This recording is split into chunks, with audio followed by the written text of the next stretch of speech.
Gracias por continuar con nosotros y quisiera que me acompañaran ahí desde su hogar a leer Santiago, el capítulo 2, versículo 14. Hermanos míos, ¿de qué aprovechará si alguno dice que tiene fe y no tiene obras? ¿Podrá la fe salvarle? Y si un hermano o una hermana están desnudos y tienen necesidad del mantenimiento de cada día, y alguno de vosotros les dice, id en paz, calentaos y saciaos, pero no les dais las cosas que son necesarias para el cuerpo, ¿de qué aprovecha? Así también la fe, si no tiene obras, es muerta en sí misma. Pero alguno dirá, tú tienes fe y yo tengo obras. Muéstrame tu fe sin tus obras y yo te mostraré mi fe por mis obras. Tú crees que Dios es uno, bien haces. También los demonios creen y tiemblan. Mas ¿quieres saber, hombre vano, que la fe sin obra es muerta? ¿No fue justificado por las obras Abraham, nuestro padre, cuando ofreció a su hijo Isaac sobre el altar? ¿No ves que la fe actuó juntamente con sus obras y que la fe se perfeccionó por las obras? Y se cumplió la escritura que dice, Abraham creyó a Dios y le fue contado por justicia y fue llamado amigo de Dios. Vosotros veis, pues, que el hombre es justificado por las obras y no solamente por la fe. Asimismo, también Rahab, la ramera, no fue justificada por obras cuando recibió a los mensajeros y los envió por otro camino. Porque como el cuerpo sin espíritu está muerto, así también la fe sin obras está muerta.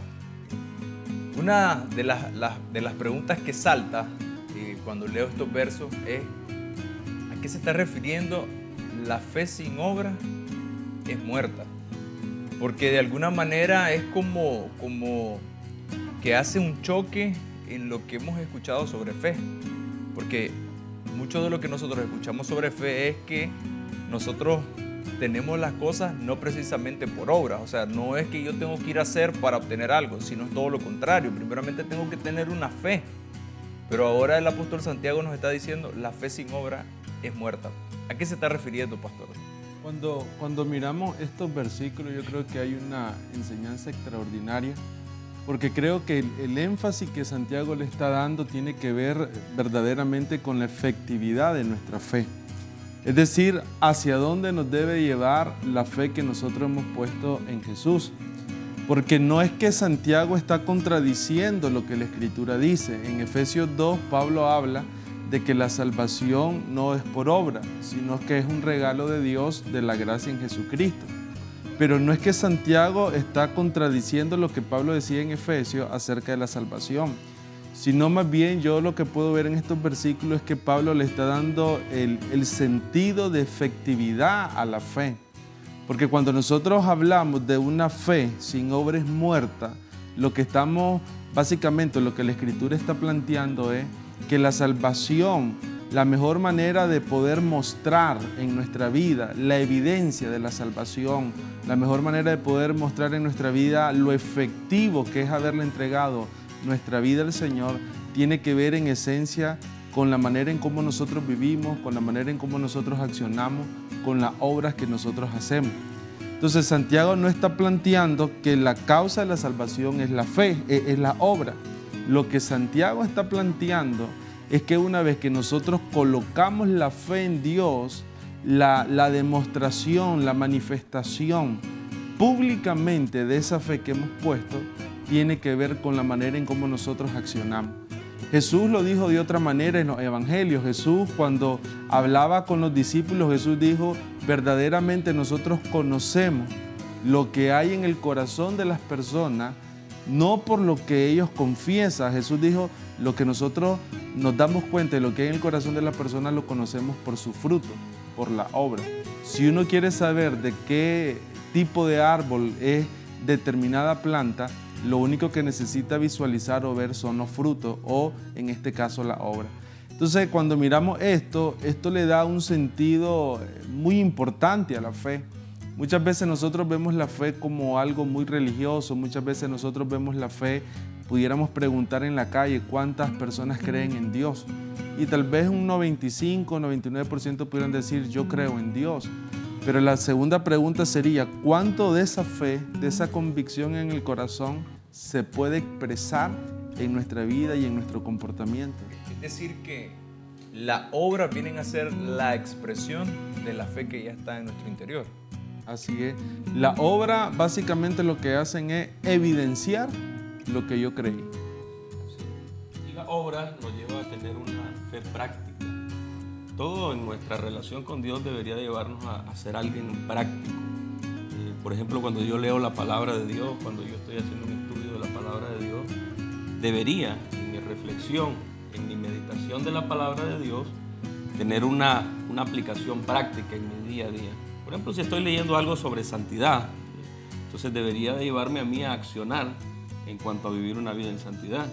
Si estoy leyendo acerca de las relaciones conyugales, debería de llevarme a mí a poner en práctica lo que estoy leyendo y poder tener una mejor relación con mi cónyuge. Entonces, al final, la fe tiene que ser práctica. Creo que es ahí el énfasis de Santiago. No basta solamente con creer, sino que también nosotros tenemos que ponerla en práctica. Es prácticamente como obedecer. ¿Y cuál es la motivación para nosotros poder poner en práctica nuestra fe? Es que todo lo que nosotros hagamos traiga gloria a Dios. Jesucristo dice en Mateo capítulo 5, versículo 16, así alumbre vuestra luz delante de los hombres, para que vean vuestras buenas obras y glorifiquen a vuestro Padre que está en los cielos. Las buenas obras glorifican a Dios. Cuando las personas ven en nosotros un reflejo de Cristo, una expresión de Cristo, el Cristo que habita dentro de nosotros, al final ellos terminan dándole la gloria a Dios. Al final ellos terminan diciendo que nuestro cambio de vida, que nuestra forma de actuar es producto de que Dios está actuando en nosotros. Todo eso trae gloria a Dios. Y es ahí donde la iglesia misma se vuelve efectiva. Por eso Jesús decía que la iglesia o el creyente es luz. Y donde una iglesia puede ser luz a una nación, donde una iglesia puede ser luz al entorno donde está, es cuando verdaderamente expresa su fe en las acciones que hace día a día. Entonces Jesús dijo en el Sermón del Monte, la luz no se esconde. La luz tiene que ser puesta en lo más alto, porque desde esa posición alumbra todo ámbito aún de oscuridad. Cuando la luz se manifiesta, la oscuridad sale. Pero para que eso se pueda ver manifiesto en la vida y traer esa efectividad que tiene la iglesia es la respuesta a una sociedad que pudiera estar siempre en un estado de crisis. Esa luz que es la iglesia se logra manifestar a través de las acciones, a través de las obras que nosotros hacemos.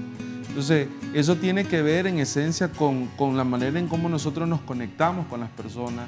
Eso tiene que ver en esencia con la manera en cómo nosotros compartimos con las personas, cómo nosotros como creyentes nos conectamos en los diferentes ámbitos de nuestra vida. Y esto es un ejercicio valioso, porque esto nos lleva a entender que cuando yo me muevo en el trabajo, cuando yo me muevo en los diferentes lugares donde voy, la manera en cómo yo me comporto puede tener un efecto positivo de bendición para otro, pero también si mis obras no están relacionadas o son consecuentes con mi fe, pueden tener un efecto destructivo. ¿Cuántas personas han creído en Dios por el testimonio de personas? Cuando lo miran y dicen, me parece que es un cristiano genuino, me parece que su vida la lleva de una buena manera. Pero también, ¿cuántas personas han dicho, yo prefiero no acercarme a Dios cuando miran el testimonio que no es coherente con las obras que las personas hacen? Un ejemplo que se me venía ahorita, que el pastor Ronald hablaba sobre la santidad. La palabra dice, sed santo porque yo soy santo. Entonces leemos eso y comenzamos a meditar, ¿cómo puede ser posible que yo sea santo? Porque comenzamos a ver tal vez nuestros errores, nuestras fallas, nuestro entorno. Pero ahí es donde viene la fe y nosotros entendemos que la santidad no tiene que ver por nosotros, sino por el que está en nosotros. Y entonces salimos de ese ámbito de fe, pero después, en lo práctico, necesitamos tener cuidado de qué estoy viendo, qué estoy escuchando, con quién me estoy relacionando. Porque ciertamente el estar en un entorno que no va a contribuir, entonces eso no va a permitir que yo esté en un grado de santidad. Y por mucho que yo tenga la fe, y no estoy haciendo nada que va alineado con esa fe que yo tengo, me va a llevar a un lugar distorsionado realmente. Y a la hora de que las personas que están cerca me conocen y de pronto nosotros podemos decirle, hey, hay que ser santos porque Él es santo. Pero ellos nos conocen y saben la forma que hablamos, lo que vemos, entonces dicen, no es congruente lo que me está diciendo con lo que hace. Pero creo que también hay algo más profundo, porque una de las cosas que el apóstol Santiago está mencionando tiene que ver con esa atención o esa disposición de darnos hacia las personas para poderles ayudar, y no solamente en la parte material, sino que creo que también tiene que ver con poder tomar un tiempo, con poder muchas veces solo escuchar a alguien. Entonces nosotros, como usted decía, pastor, muchas veces en la iglesia podemos tomar una posición muy como religiosa y de largo, que Dios te bendiga, y solamente le dejamos la parte a Dios y nos vamos.